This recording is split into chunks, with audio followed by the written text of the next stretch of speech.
When we first wrote the first paper in follicular unit extraction in 2002,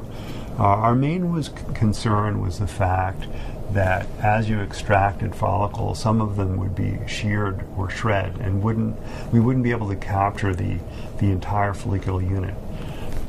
Over the years, we've done work to refine this procedure, and this has not only been our work, but the work of many of our colleagues. And what we found that it's if you try to take one instrument to go down over the follicular unit,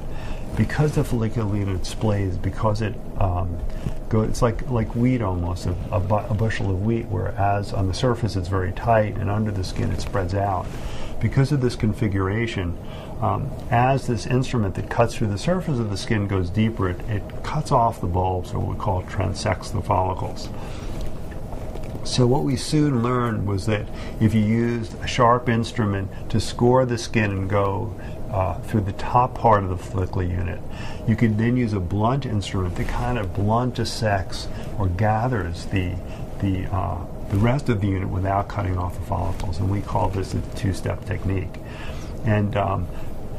handheld devices that are based upon this